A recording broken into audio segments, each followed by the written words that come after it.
everyone! Today I'm going to show you how to create the anatomical construction drawing. This is the construction drawing process to create the full figure drawing, and we are going to use this all the anatomy knowledge that we have been practicing this semester, and we are finally going to use this to create this full figure drawing construction. So please have your handouts that I gave you, the step-by-step construction drawing of the torso. I gave you anterior and the posterior, and also the practice image handouts. Make sure that you have this with you so you can take a look at it. Okay, so we are going to start with the anterior. The number one step is to create the beans. And to create the beans, we are going to use this contrapposto position. So when you look at this example image, you can see how the clavicle line, the right hand side, goes up a little bit. And when you look at the aces, the point of the aces of the pelvis, it goes down to the opposite direction. The aces line is pretty clear. You can see this projection, this like a little highlight right on the front of the pelvis, right over here. This is the aces. So first thing you want to do is to find this angle of the clavicle and the aces line. You're going to figure out the angles of these two lines. So in this handouts of the step-by-step, I'm not doing the head, but yes, please do the head if you feel like it's going to help you. Usually the figure drawing is 7-8 head proportion, so if you start the head over here too big, then it's not gonna fit into your sketchbook. So the first thing maybe you want to do is to figure out the size of the head and make sure that it goes all the way down to the end of the paper on the bottom, because I don't want you to go outside of the paper, out of the proportion, too big, too small. That's not good. So make sure that you have the proportion correct. In this picture, the model is looking down, so you can create a curve going downwards.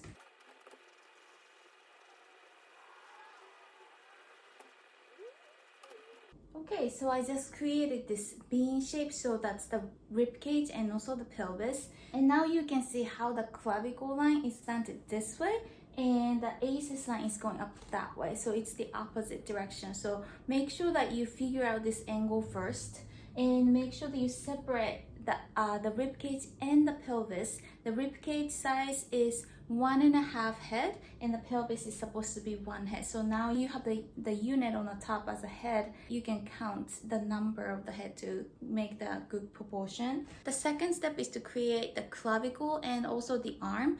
So the clavicle line is easy, right? So it's going to be the angry eyebrow shape. So you can work on a little more detail of the clavicle and also arm. So that's when I say the arms, I'm talking about the shoulder to the elbow. The length of the humerus is same as the rib cage, so it's 1.5 head. And what you can do in this case, it's got a little bit of foreshortening happening because the elbow is slightly going forward, and it looks like in this picture. What you can do is to, in any type of position of the figure drawing, find out where the elbow is. What you can do is to basically just swing the curved line from the bottom of the rib cage. It's kind of like creating this like bigger ghosting line to figure out where the elbow is, so that it's the length of the humerus is going to be almost the same as the rib cage. So now the length of the shoulder clavicle is going to be, for the female, it's going to be 1.5 head, almost like from the shoulder to the shoulder is 1.5 head for the female, 2 for the male. And you can just simply add this curve line for the upper arm, the humerus, and you don't have to do anything else at this point. But to figure out the curve, the one that I recommend is to look at the line of the almost like a triceps, not the biceps, but more the triceps curve is something you want to follow to get this line in your drawing. All right, the next step is to create the Y, aces, and the midline of the pelvis. So Y means the upside down Y. So I'm talking about this open space of the rib cage. So you want to do the sternum to find out where the middle line is, and then you're just going to create this open space for the rib cage. So in this picture, the model is looking straight forward pretty much, so you don't have to make that sternum line this way or that way. But depends on the model's position, you want to figure out which way the front line is happening. So this is to find out the direction of the model's torso. Right, so ACEs, I have already created the dot right here. I'm just gonna fix it really quick. And the mid pelvis line, this one again, the model is looking straight forward, so you don't have to make it to the right or left. It's gonna be straightforward in the front. This process is really important because the construction drawing is all about creating this geometric shape form in the figure drawing before you start going to the detail. So understanding the direction, position of the model torso is going to be very helpful to create this more 3D looking the torso, because it's not just a flat image that we're doing, but we have to understand it in a 3D. We have to take the 3D figure into the two-dimensional surface. So that's what we are doing right here. The next step is to create a pectoralis major in the hexagon shape. So it's going to be the chest muscle. And this one is going to be almost like doing the hexagon shape, just like it says on the handouts. What you can do is to get the origin and insertion of the muscle, which is this mid part of the clavicle, to the humerus. So the pectoralis muscle follows the humerus bone. So you can always see this like triangular shape when you see that model putting the arms up just like this. So now you're gonna create this hexagon shape. So now you can use the line of the humerus to do that. When the model has these arms up, that's going to be the interesting shape. It's no longer exactly the hexagon, but the insertion, where the muscle is attached to the humerus, goes up because the arm is up too. So it's going to follow this the shape just like this. And before we get into the next step, for the female body, you want to create the breast. So for the breast, what you can do is, instead of doing just a circle shape, you can create this like a little oval shape coming downward like this direction. So now I'm gonna just create this oval shape right under this pectoralis major.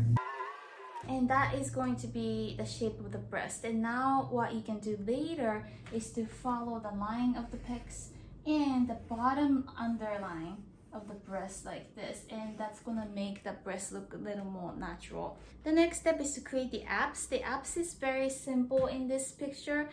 So what you're gonna do is to follow this Y shape, the open space of the pelvis, and you want to just bring down this oval shape going down to the pubis. So the pubis is the bottom of the pelvis right over here, and now you can just kind of create this big oval shape from here all the way down here.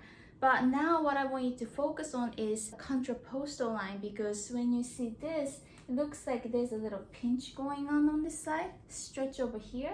So now what you're going to be doing is to create one side a little more stretched and the other side a little more pinched. So it's almost like creating a mini bean shape of the torso, but it's going to be inside of the ribcage going down to the pubis of the pelvis. All right, and the next step is to create the oblique and also the serratus anterior. So the serratus anterior, you don't really have to do it.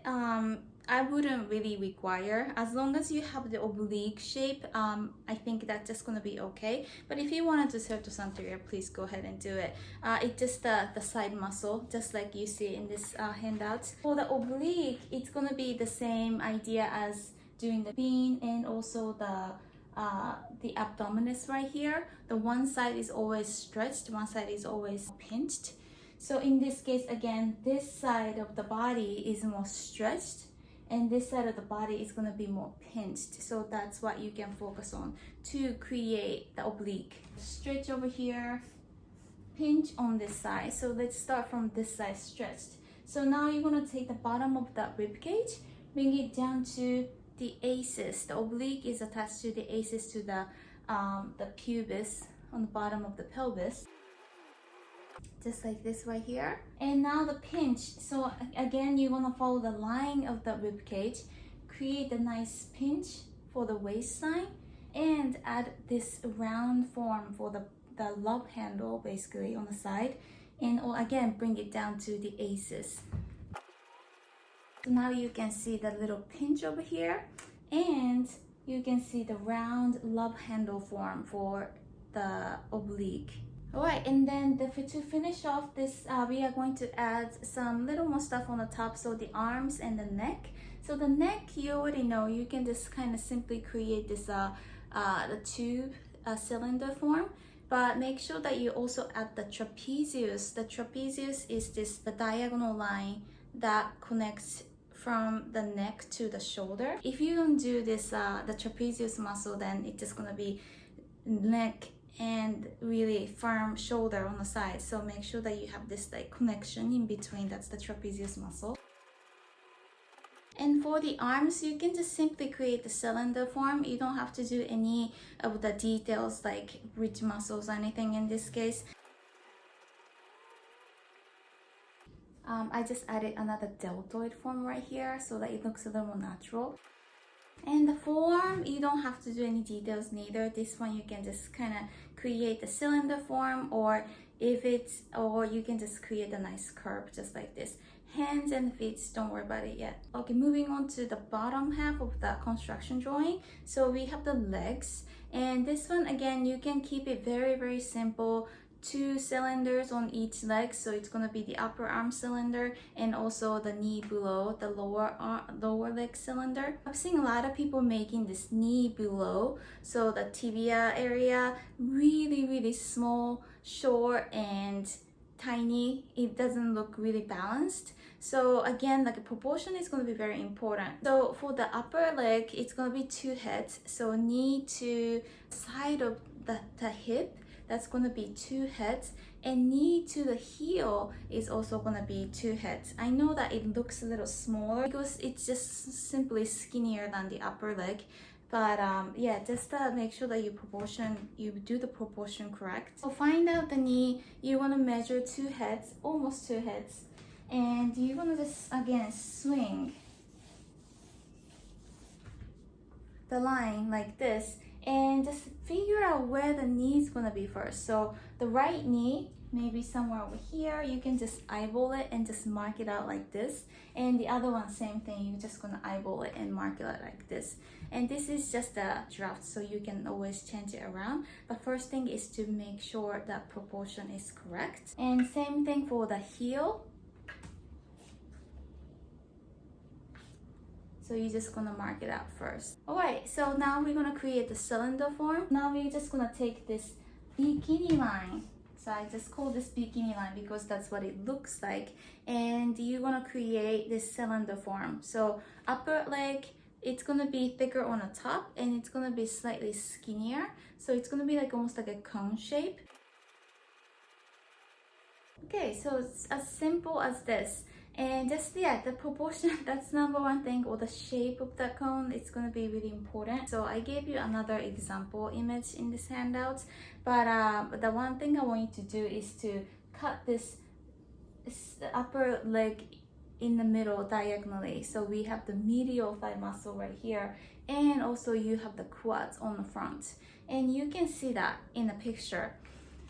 So for example, for her left leg, I'm talking about this shading over here. You can see how this triangle is becoming this medial thigh muscle, and whatever that's happening on the other side, that's the quads. So now you're gonna take that aces line and just cut it just like this. And for the knees, add the band-aid so that you can separate the upper leg and the lower leg. So if the knee is flexed, imagine that you're doing like the shape of the slinky, and one side is going to be more stretched, the other side is going to be more pinched. Depends on how the leg is flexed. So it could be something like this, or it could be even more intense like this. That really depends on how the leg is flexed, and then the shape of the knee pad, the band-aid should be changed, okay? Alright, and then we are going to finish off by adding the knee below, and that's going to be another smaller cylinder. For the lower leg, for the knee below, what I want you to focus on is the shape of the tibia. If you remember when I was talking about this shape of the tibia, we have this shin happening on the anterior side and it's got a little curve, remember? So that's something I want you to really look at for the model. Okay, so that's it for the anterior construction. And yeah, we are more focusing on the torso area, but once you have the torso ready, then you can easily create this like upper body, the arms, and also the legs. And you can see all these draft sketching that I was doing, this like curve lines, swing lines all over. Just leave it like this, because the point of doing this is to understand how this geometric shape works in the figure drawing. So if you have those extra lines, just like how I did, leave it like this. You don't have to erase it, okay? Keep it like that. Moving on to the posterior, I'm gonna create the posterior drawing on the other side. The first step is exactly the same, so we're gonna start with the beam. And again, the contrapostal line, let's figure this out which way this the line is slanted.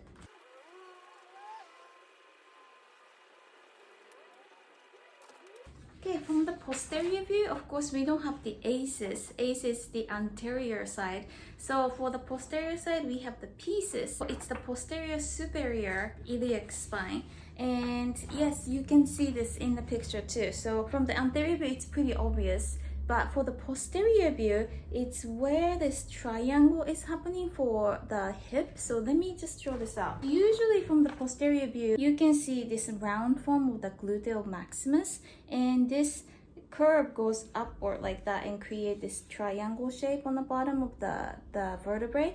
And this two dots, this is the pieces, that's the posterior superior iliac spine. What we are looking at here is the sacrum, that's the tailbone, the dot right here. So I'm sure that you can find where the pieces is in the pictures that you're going to be using. All right, so the next step is to add the scapular line, and the clavicle you can maybe see a tiny bit, but you don't really have to worry about it. Scapula and the arm, so let's add that. So for the scapula, what I want you to focus on is the medial border of the scapula and also the spine of the scapula. So the medial border is the border that's happening on the medial side of the scapula, and also the, you know what the spine of the scapula is, that's the line, that's the wing line that goes up to the shoulder. So in this picture, you can see the line of the medial border. The scapula hits here, and also you can see it right here. So now you can just kind of eyeball it, look at the picture, and you don't have to make exactly the same shape, but you can just kind of eyeball it to create this medial border of the scapula right over here. And you're just gonna create the spine of the scapula, which is going all the way up to the shoulder. So at the end of the clavicle, and also it's gonna be near this the head of the humerus.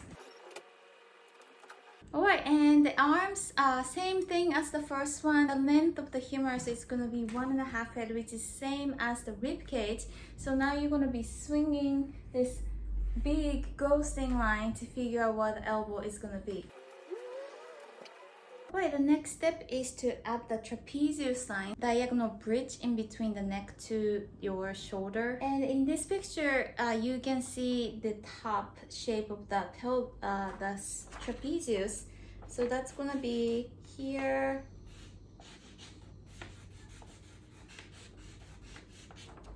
It's gonna be something like this. So I'm talking about this top diagonal line of the shoulder, and the trapezius goes down to the spine of the scapula right here. So let me show you.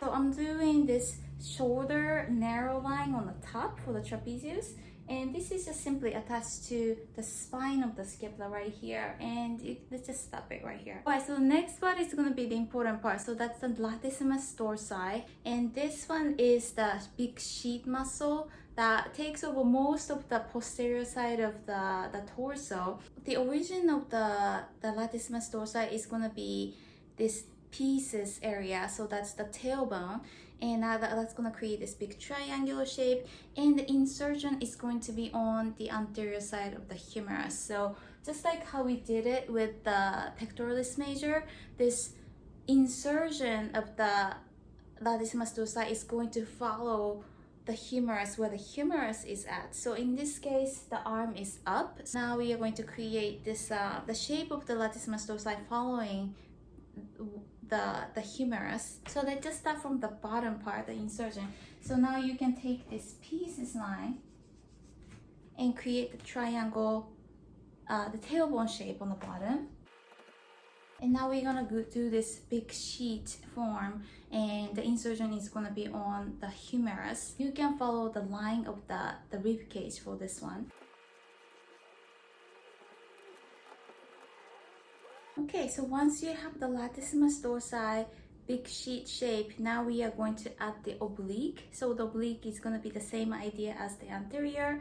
You're going to be figuring out which way has a stretch and also which way has the pinch. And this oblique from the posterior side is going to follow the shape of the iliac crest. So the iliac crest is the Mickey Mouse ear of the pelvis.